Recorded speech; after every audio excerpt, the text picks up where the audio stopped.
اتنا عمل اہم نہیں ہے جتنی اس کی قبولیت اہم ہے۔ میں بھی موسمی بات نہیں کروں گا، آج جمعہ کا دن امام زمان کا دن ہے اور یہ مجلس جناب سیدہ طاہرہ کی مجلس ہے۔ میں نے یہ دونوں باتیں اکٹھی بیان کرنی ہے، عمل سے بڑھ کر ہے عمل کی قبولیت۔ لیکن آج کا بڑا جواب نہج البلاغہ میں فرماتے ہیں العمل ما تقوی لیس بقلیل، فرمایا اگر تیری نیت صاف ہے تو پھر کوئی عمل تھوڑا نہیں ہے، کوئی عمل تھوڑا نہیں ہے۔ مولا کیا مطلب 1 روپیہ دیا 2 روپے دیے تو یہ تھوڑا کیوں نہیں ہے؟ سرکار نے فرمایا کیف یقل ما یتقبل، نیت صاف ہو وہ قبول کرتا ہے، جسے وہ قبول کرے وہ تھوڑا نہیں ہوتا۔ اس کا مطلب عمل کی قبولیت انتہائی اہم ہے، عمل کی قبولیت انتہائی اہم ہے۔ ہم نمازیں پڑھتے ہیں لیکن قبولیت کا کوئی پتہ نہیں ہے۔ زکوٰۃ کی مجلس پر قبولیت کا کوئی پتہ نہیں، ہماری قبولیت کا معیار ہی عجیب ہے۔ مجمع رو پڑے کہتے ہیں بڑی مقبول مجلس، مجمع کا زیادہ رونا قبولیت نہیں ہے، قبولیت کچھ اور ہے۔ بعد میں امام سے پوچھے کہتا مولا قبولیت کیا ہوتی ہے؟ سرکار نے فرمایا اس عمل سے پہلے بھی اپنی زندگی دیکھ، اس عمل کے بعد اپنی زندگی دیکھ، اگر تیرے اندر مثبت تبدیلی آ گئی ہے پھر تیرا عمل قبول ہے۔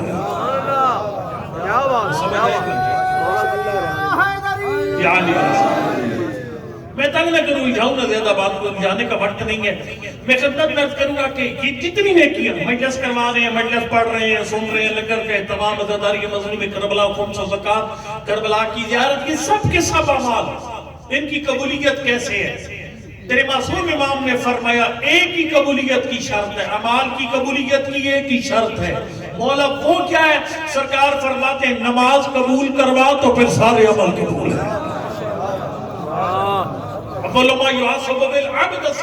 بندے سے پہلا سوال ہوگا نماز کا، ان کو بلت کو بلا ما سوا ان غدت رد ما سوا، نماز قبول سارے عمل قبول، نماز رات سارے عمل۔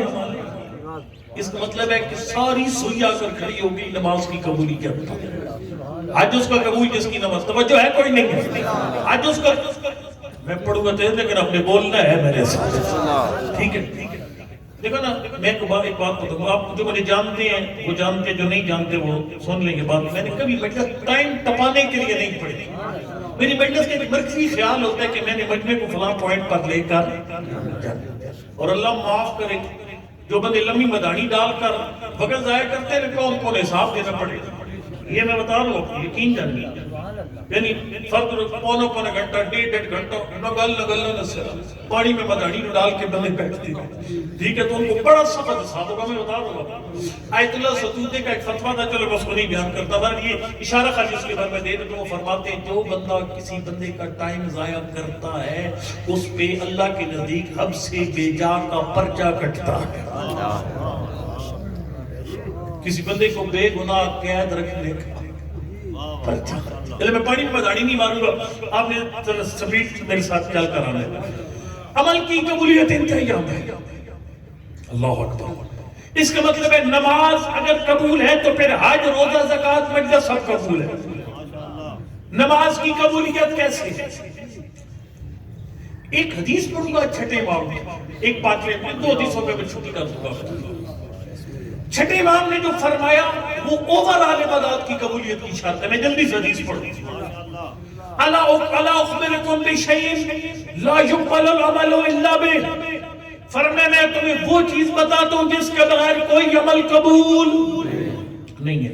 سرکار نے فرمایا سب سے پہلی چیز شہادت اللہ الہ الا اللہ، فرمایا اللہ کی وحدانیت کی گواہی دے گا، اس پر ایمان رکھے گا تو نماز قبول ہے۔ سبحان اللہ، کیا بات! ورنہ محمد عبد، تشریح کا ٹائم نہیں ہے، ہمارا نانا عبد خدا ہے، اس بات کو بھی مانے گا تو پھر نماز قبول ہے۔ اگلی شرط فرمایا والاقرار لنا الائمۃ اہل البیت، فرمایا نبی کی نبوت ماننے کے بعد ہم 12 کی امامت کا قائل ہوگا تو عمل قبول۔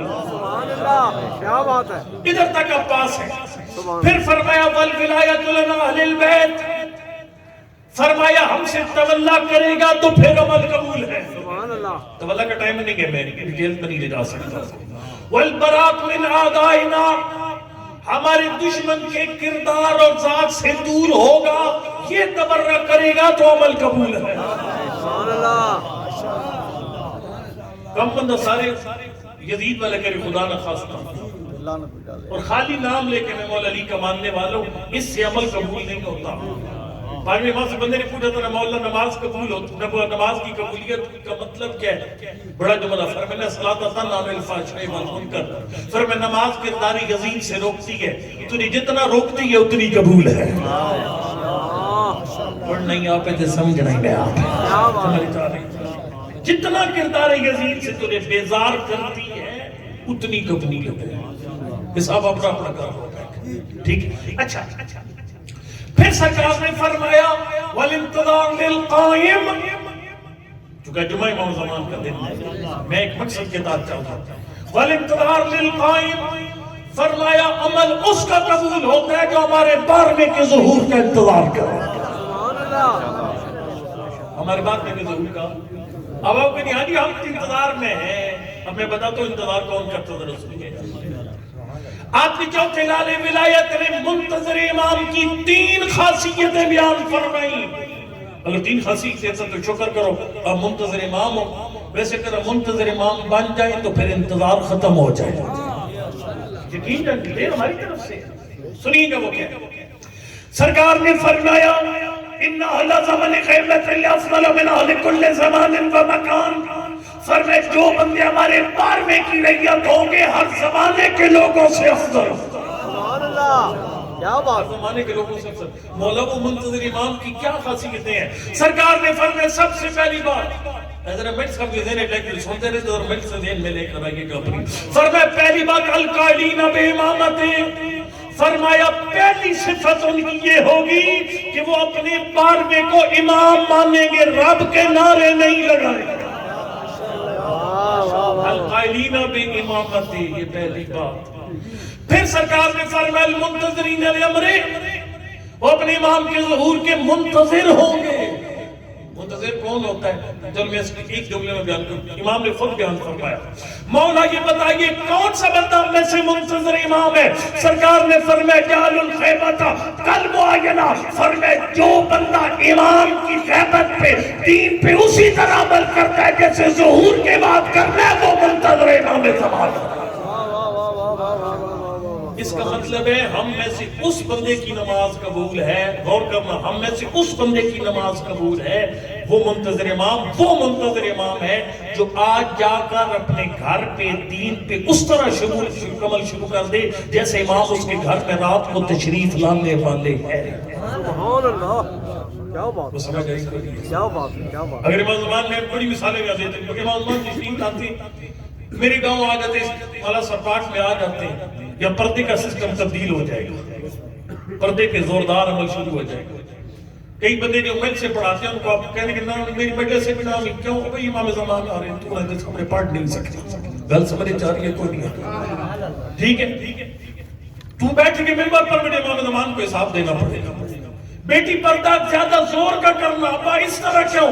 زمانے کے امام اللہ سرپاٹ آ رہا گھبراتے نہیں گئے.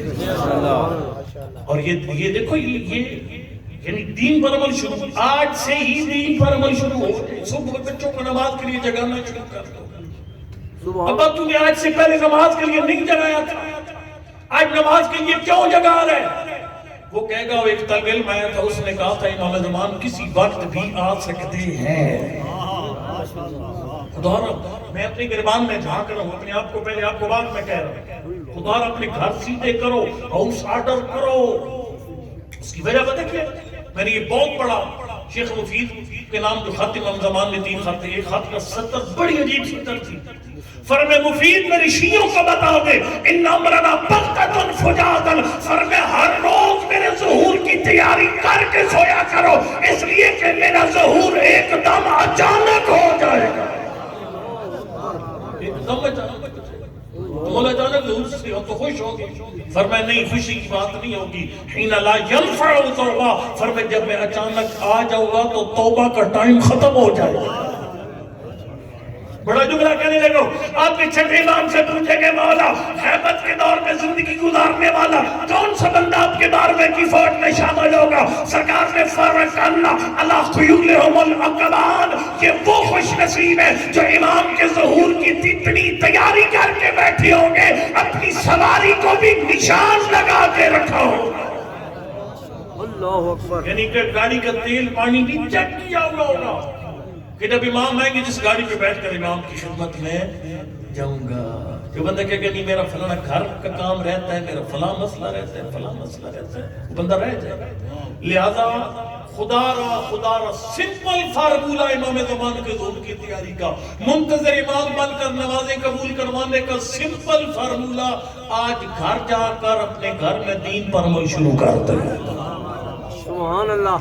امام دیکھو میں ترجمہ کو نہیں کیا, آپ کے سامنے سیدھا ترجمہ اسٹریٹ ترجمہ کرتا ہوں. فرمایا وہ منتظر امام ہے جعل الغیبت کالمعاینہ, جنہوں نے دین پر عمل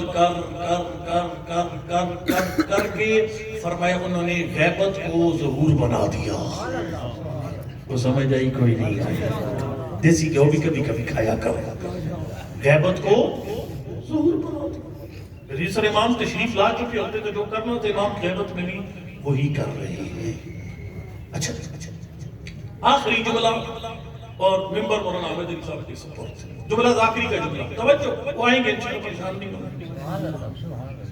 صرف یہ کہ ہم دونوں بھائیوں نے ممبر سوا 4 پہ جملہ صاحب کے حوالے کرنا ہے, یہ میرے ذہن میں ٹھیک ہے. اور میں میزبان کو خود مہمان ہے.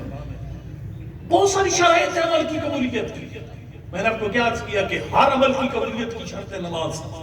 ایسے کہتے ہیں نماز کی قبولیت کی شرط ایک میں نے بیان کی, عقیدہ درست, نبی میں نے اسی حدیث میں پڑھا چکا, ٹائم بھی تھا الگ الگ کرنے کا. تولا تبرع, پاک نمبر کے عبد ہونے پر ایمان, 12 امامت کے امام ہونے پر ایمان, پھر منتظر امام ہونا. منتظر امام میں لرز کی خدمت میں نے ساری بات سمیٹ رہا ہوں. منتظر امام یعنی جو اپنے گھر میں دین پر غیبت میں اسی طرح عمل کرے جس طرح ظہور کے بعد کرنا.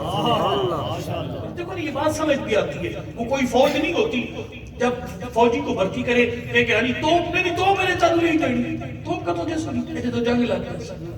وہ کیسی فوج ہے جس میں کھا پی کے سام سو جاؤ, بس جب جنگ لگے گی پھر آپ کو بتائیں کہ گن کیا ہوتی ہے, پسٹل کیا ہوتا ہے, فائرنگ کیسے کی جاتی ہے. وہ آپ کے اس سکھانے کے دوران دشمن اپنے ملک پہ قبضہ کر دے گا. نبی نے فرمایا وہ بندہ میرے بارے میں کی فوج میں آئے گا وہ ہوا مقتدن بے قبل قیام, جو امام کے ظہور سے پہلے ہی ان کا پیروکار بن جائے گا. سبحان اللہ. کیا بات. سمجھ آ رہی ہے کوئی نہیں آ رہی؟ اچھا جی آخری جملہ, بس اتنی شرطیں میں نے بیان کر دی نماز کی قبولیت کی. اب میں بات کو وائنڈ اپ کروں. عبادات اس کی قبول جس کی نماز قبول. نماز کس کی قبول؟ پہلی شرط عقیدہ ٹھیک, دوسری شرط منتظر امام, تیسری شرط سن تیرے 5ویں امام نے بیان کی. سرکار نے فرمایا الصلاۃ الخالیۃ منو ترد علی صاحبہا, فرمائے جو بندہ واجب نماز پڑھ کے میری دادی بطول کی تسبیح نہیں پڑھتا نماز منہ پہ مار دی جاتی ہے.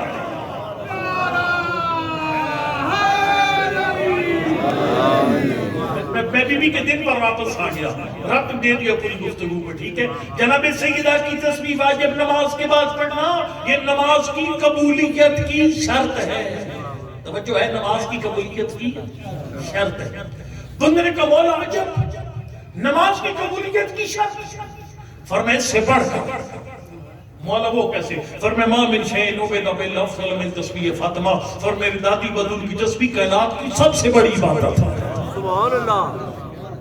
اس نے کہا مولا یہ چھوٹا سا ایک منٹ پورا نہیں لگتا بی بی کی تسبیح پر, یہ کائنات کی سب سے بڑی عبادت کیسے ہو سکتی ہے؟ سرکار نے فرمایا تو نے سوچا ہی کوئی نہیں ہے, مانگنے والی کون تھی, دینے والا کون تھا. سبحان اللہ. فرمایا مانگنے والی بے عیب, دینے والا بے عیب, تو پھر عطا بھی بے عیب ہوتی ہے. لو کان شیء افضل من تسبیح فاطمہ لنہل فاطمہ, فرمایا کہ تسبیح سے کوئی بڑی عبادت ہوتی نبی اپنی بیٹی کو وہ بڑی عبادت تعلیم دیتے. اور میں کہوں جملہ یہاں پر اور تسبیح جناب سیدہ کی بہت بڑی ذمہ داریاں ہمارے کاندھوں پر, اس کی بہت بڑی برکات ہے. ایک ذمہ داری بی بی کی تسبیح کے حوالے سے وہ ہے کہ رات کو سونے سے پہلے بی بی کی تسبیح پڑھا کرے. آپ کو نہیں پڑھتے, کتاب میں نام لیتا ہوں آپ کے سامنے, مستدرک الوسائل کتاب کا نام ہے جلد نمبر 5, اس کے اندر یہ روایت موجود ہے. چھٹے امام نے فرمایا رات کو جو بندہ بھی سوتا ہے جو اس کی نیند شیطان کے کھاتے میں جاتی ہے یا رحمان کے کھاتے میں. سبحان اللہ. مولا یہ کیا ہوگا کیسے پتہ چلتا ہے؟ سرکار فرماتے ہیں اذا آوا احدکم الی الفراش، جب تم میں سے کوئی بندہ بستر پہ سونے کے لیے جاتا ہے یاتی ملک مقرب وہ شیطان و مرید دو پارٹیاں اپنا پروگرام لے کر آتی ہیں. شیطان بھی ہائی پروفائل اور فرشتہ بھی مقرب، دونوں پروگرام دیتے ہیں. شیطان کہتے ہیں اختم یومک بشر وفت لیلتک بشر، دن بھی گناہ میں گزرا رات بھی گناہ کی نظر کر دے. فرشتہ پروگرام دیتے ہیں اختم یومک بالخیر وفت لیلتک بالخیر، ایک ایسا نیک عمل کر دن کے گناہ معاف ہو جائے رات نیکی میں بسر ہو جائے. وہ کسی یہ مقبول اور کا بڑا حیران ہوا تھا، پتہ ہے فضائل سے عظم نہیں ہوتے عالم پیغمبر کے نا. وہ جناب سیدہ کائنات کی مالک اور زمین کے فلاں مولا کلیم مالک اس طرح کو بڑا پریشان ہوئے اس بات پر نا. تو معصوم نے پوچھے جاتا تھا مولا ہم کہتے ہیں کہ ملائکہ آپ کے گھر کے نوکر ہے تو لوگ حیران ہوتے ہیں. سرکار نے فرمایا لوگوں نے بھی پہچاننا کوئی نہیں ہے، ملائکہ تو ہماری شیعوں کے بھی خاطر یہاں پہ سمجھ رہی ہیں یہاں پہ ملائکہ ہمارے شیعوں کے خادم ہیں. مولا ملائکہ شیعوں کے خادم کیسے؟ سرکار فرماتے ہیں جب وہ مقرب فرشتہ ہمارے مومن کے گھر آتا ہے اور مومن ہماری دادی کی تسبیح پڑھ کے سو جاتا ہے، سر میں وکل ملک کریم، اللہ کا فرشتہ مومن کے گھر کا چوکیدار بن جاتا ہے.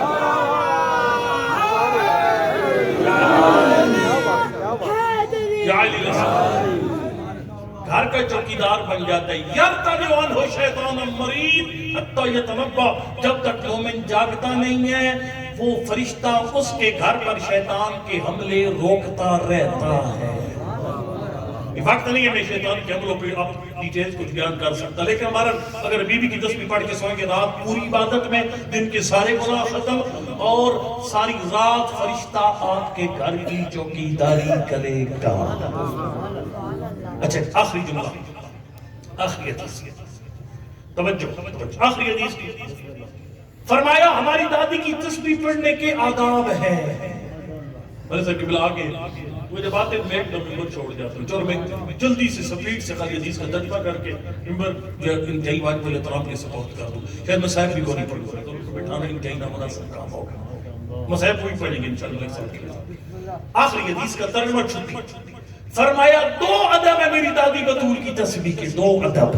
توجہ سرکار نے فرمایا تسبیح فاطمہ قبل ان یخرج رجلیہ من المکتوبہ، فرمایا ابھی جسم تشہد کی حالت سے نہ نکلے تو میری دادی کی تسبیح پڑھتا جسم حالت سے تشہد سے نہ نکلے. ان اللہ ملائکہ تو پڑھئے نماز کے سلام کے بعد یہ پڑھئے اور اس کے بعد یہ آخری اجازت سے بالکل اس میں میں کوئی منٹ مثالیں میں نہیں لگاؤں گا. ایک اشارہ خالی دے تو غلام رضا فیاضی بہت بڑی شخصیت ہے قوم کی، ان کے پیچھے نمازیں ہم نے پڑھی، نماز زور پڑھی مدرسہ موسیقی موقعینی میں. جب انہوں نے کہا السلام علیکم ورحمۃ اللہ وبرکاتہ، ایک طالب علم نے قرآن آگے کی استخارے کے لیے کہ استخارہ کرو تو خاموش بی بی کی تسبیح پڑھی. تسبیح پڑھ کر انہوں نے اٹھ کر اعلان کیا اگر میں تسبیح ذرا سے پہلے قرآن کھول لیتا نماز میرے منہ پہ مار دی جاتی. اور آپ کو موبائل یاد آ جاتا ہے کہ السلام علیکم ورحمۃ اللہ وبرکاتہ. ان اللہ ملائکہ تو ایک دفعہ درود، تین دفعہ درود، پھر جناب سیدہ کی تسبیح تشہد کی حالت سے نکلنے سے پہلے آخری جملہ تسبیح پڑھنی ٹھہر ٹھہر کر ہے، ٹھہر ٹھہر کر. آیت الوداعی فخر آغاز صاحب یقیناً اچھنا ہو گیا ان سے ملک صاحب قبلہ. آیت الوداعی فخر کی 28 سال مسلسل شرح لمحہ پڑھائی جب میں قوم گیا تھا. وہ کہتے تھے میں لمحہ کا پہلوان ہوں. انہوں نے جملہ فرمایا تھا کہ انہوں نے فرمایا تھا بی بی کی تسبیح سفید لگا کر بھی آرام آرام سے پڑھتی ہے. کیسے؟ انہوں نے فرمایا تھا اگر تیرے انعام نکل آتا ہے نا، انعام 5 لاکھ انعام نکل آیا اور وہ لکھتے ہیں وہ کہتے ہیں فارم دوبارہ نہیں ملے گا، کٹنگ قبول نہیں ہے. اگر ڈبے سے باہر نکل گیا اسپیلنگ تو آپ کا فارم ختم ہے، انعام بھی ختم. انہوں نے کہا کہ اپنا نام سوچ کر لکھتے ہیں MESW سوچ. وہ بھائی اپنا نام 1000 باتیں کا سوچ کیا ہو رہا ہے، آرام سے کیوں لکھتے ہیں، جلدی لکھ اپنا نام. تو میں جواب دوں گا انعام بہت بڑا ہے، ہو سکتا ہے غلط لکھوں ضائع ہو جائے.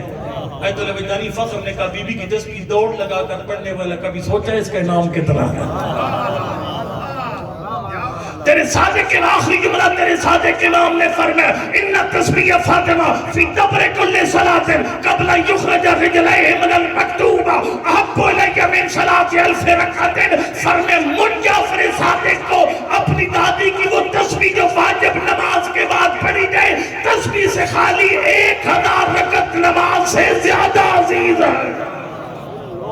یعنی ایک بیوی کی تسبیح جو واجب نماز کے بعد پڑھی جائے وہ سادہ نماز 1000 رکعت پہ بھاری ہے. اللہ کی ذات میں نماز کے آداب کا خیال رکھ کر نمازیں قبول کروانے کی توفیق عطا فرمائے.